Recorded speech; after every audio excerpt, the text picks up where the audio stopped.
Bonjour. Le nom de Jean-Claude Preissac ne vous dit peut-être pas grand-chose, mais les travaux de ce chercheur ont considérablement renouvelé nos connaissances sur la Shoah.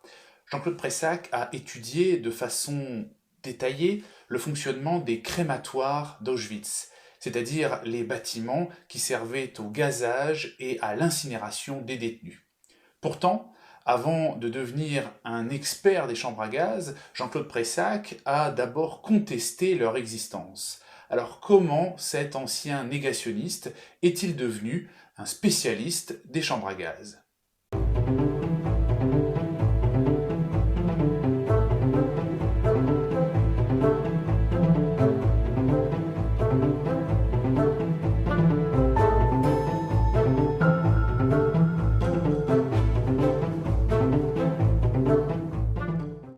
En 1945, lors de l'évacuation du camp d'Auschwitz, les SS ont cherché à éliminer les preuves de l'extermination des Juifs. Ils ont dynamité les crématoires et détruit de nombreux documents administratifs. Les seuls documents qui ont échappé à la destruction sont les archives de la SS Bauleitung, la direction des constructions SS. Ces documents sont une véritable mine d'informations sur la construction et le fonctionnement des crématoires. Après la guerre, une partie des archives de la SS Bauleitung a été déposée au musée d'Auschwitz, mais la plus grande partie a été saisie par les autorités soviétiques, puis transférée aux archives du KGB à Moscou. Pendant 40 ans, les archives de la SS Bauleitung ont été très peu étudiées par les historiens. Jean-Claude Preissac sera le premier à dépouiller toute cette masse de documents.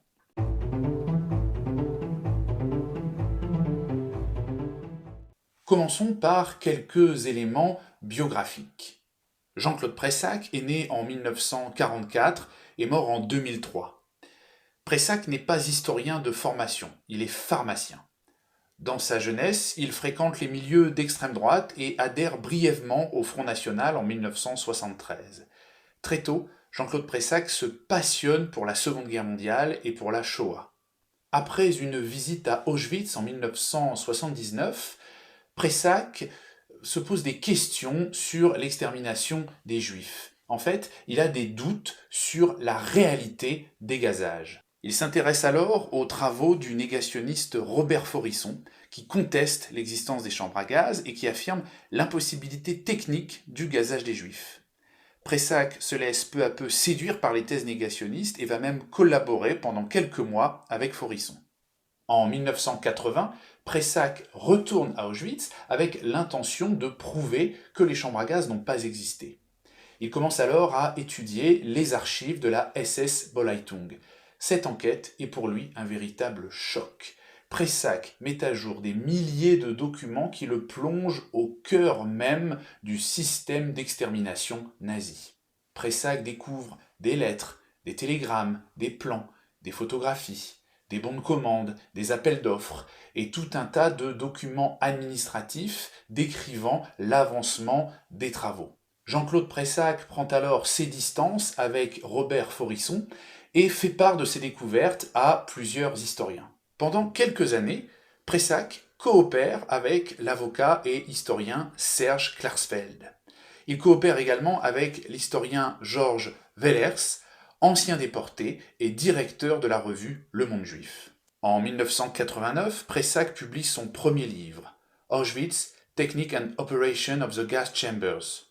Cet ouvrage de 500 pages, préfacé par Serge Klarsfeld, confère à l'auteur une légitimité internationale. Mais Preissac ne veut pas en rester là, car il n'a pas encore pu consulter les archives d'Auschwitz conservées en URSS. En 1990, grâce à l'appui du ministre des Affaires étrangères Roland Dumas, Jean-Claude Preissac obtient l'autorisation de se rendre à Moscou pour consulter les archives d'Auschwitz qui viennent d'être déclassifiées par les autorités soviétiques. En 1993, Preissac publie un deuxième livre aux éditions du CNRS, Les crématoires d'Auschwitz, la machinerie du meurtre de masse. Cet ouvrage est une synthèse de l'ensemble des recherches de Preissac sur les archives d'Auschwitz. Preissac est aussi un adversaire acharné des négationnistes. Il s'engage notamment dans une virulente polémique contre Robert Faurisson. Et en 1988, il réfute le rapport Leuchter, un pseudo-rapport d'expertise qui prétend démontrer l'impossibilité technique de l'extermination par gazage. Pressac montre que ce rapport comporte de nombreuses erreurs et que ses conclusions sont irrecevables.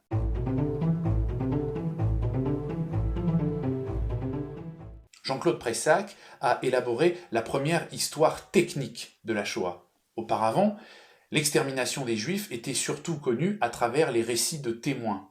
Or, les témoignages sont souvent imprécis et fournissent peu de détails techniques sur les méthodes d'extermination. Pressac a étudié de façon approfondie la construction et le fonctionnement des crématoires d'Auschwitz. Le camp d'Auschwitz était équipé de 5 crématoires. Le créma 1 était situé dans le Stammlager, c'est-à-dire le camp principal d'Auschwitz. La chambre à gaz du créma 1 a été mise en service en 1941.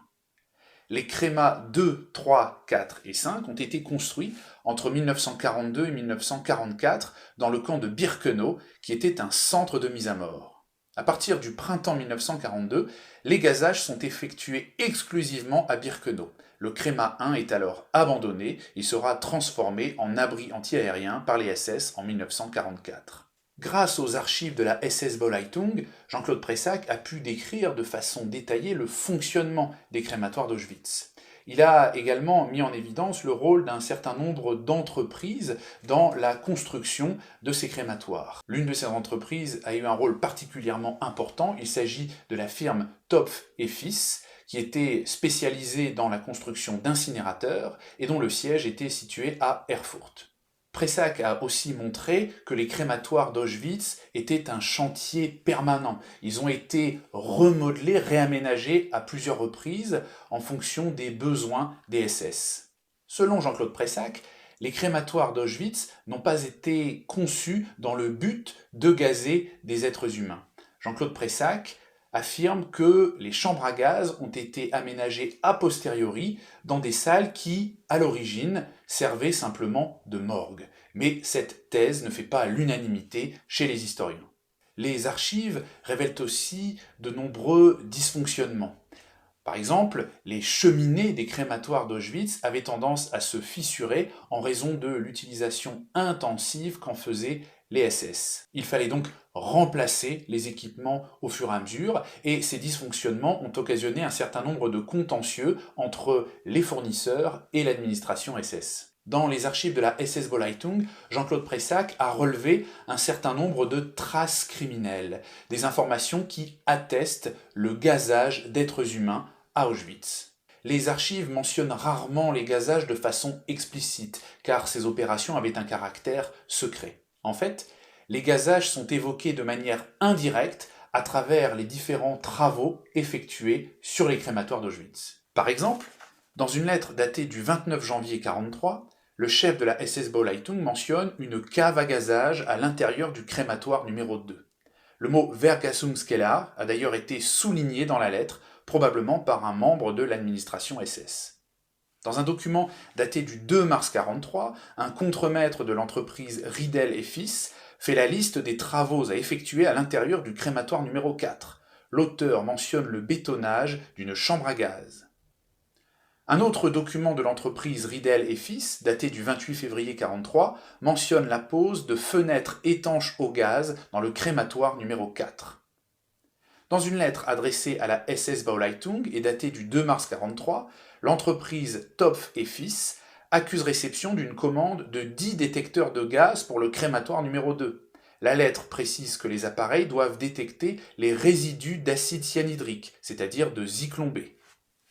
Dernier exemple, un document de l'administration SS contient un inventaire des équipements du crématoire numéro 3. Le document indique que l'une des morgues a été équipée de 14 douches et d'une porte étanche au gaz. Ce document d'archives confirme donc les informations fournies par plusieurs témoignages évoquant le travestissement des chambres à gaz en salles de douche factices. Les archives de la SS-Bolleitung attestent donc la présence de chambres à gaz homicides à Auschwitz. Les négationnistes ont tenté de réfuter les conclusions de Jean-Claude Pressac. Robert Forisson affirme par exemple que les chambres à gaz mentionnées dans les archives sont en réalité de simples salles d'épouillage dans lesquelles on gazait les vêtements des détenus. Mais cette thèse n'est pas recevable. Il y avait effectivement des stations d'épouillage à Auschwitz, et leur existence est parfaitement connue. Cette photographie montre une station d'épouillage en construction. Le bâtiment comporte 19 cellules d'épouillage aux Zyklon B destinées à la désinfection des vêtements. Ces deux autres photographies ont été prises dans le Central Sauna de Birkenau, un bâtiment spécialement conçu pour la désinfection des détenus et pour l'élimination des parasites. On peut y voir du matériel moderne et sécurisé servant à désinfecter les vêtements, des cellules à air chauffé ainsi que des autoclaves industrielles fonctionnant à la vapeur. Jean-Claude Pressac a montré que les chambres à gaz homicides ne pouvaient pas être confondues avec de simples stations d'épouillage. Les stations d'épouillage se trouvaient à l'extérieur des crématoires. Elles étaient équipées de petites cellules d'épouillage spécialement conçues pour la désinfection des vêtements. En revanche, les chambres à gaz homicides étaient situées à l'intérieur des crématoires. Il s'agissait de salles de grande dimension pouvant accueillir plusieurs dizaines d'individus. Elles étaient maquillées en salle de douche. Elles étaient équipées de trappes permettant l'introduction des granules de Zyklon B par l'extérieur.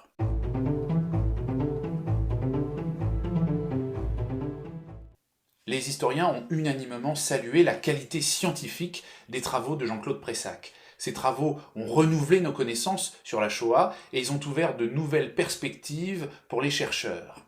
Cependant, Jean-Claude Pressac a aussi été l'objet de plusieurs critiques. Tout d'abord, les historiens reprochent à Pressac d'avoir minoré le nombre de victimes. Selon Pressac, 800 000 détenus ont été exécutés à Auschwitz, alors que les estimations des historiens sont plutôt de l'ordre de 1,1 million. Les historiens reprochent aussi à Jean-Claude Pressac de faire une histoire sans témoins. En effet, Jean-Claude Pressac considère que la parole des témoins n'est pas fiable et que seuls les documents d'archives sont dignes de confiance. Jean-Claude Pressac a même parlé d'un crématorium délirium, un délire des crématoires, pour disqualifier la parole des témoins de la Shoah. En fait, Pressac a une attitude excessivement critique à l'égard des témoignages. Il utilise ce qu'on appelle la méthode hypercritique, une méthode radicale, très controversée, qui rejette en bloc tous les récits de témoins. Or, cette méthode a été abondamment utilisée par les négationnistes pour disqualifier la parole des rescapés de la Shoah. La position de Jean-Claude Pressac est donc très ambiguë, puisqu'elle tente à cautionner certains arguments utilisés par les négationnistes.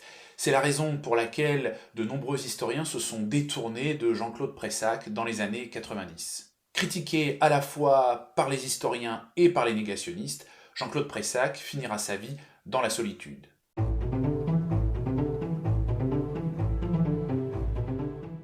En voulant prouver l'impossibilité du gazage des Juifs, Jean-Claude Pressac a exhumé des documents d'archives qui confirmaient l'existence des chambres à gaz. Pressac s'est imposé dans les années 80 comme un spécialiste des méthodes d'extermination nazies et son expertise a été internationalement reconnue. Pressac a aussi développé un antinégationnisme scientifique. Il a cherché à réfuter, avec des arguments scientifiques, les arguments des négationnistes. Toutefois, en raison de sa défiance excessive à l'égard des récits de témoins, Jean-Claude Pressac est resté un adversaire ambigu des thèses négationnistes. À bientôt dans le rétro.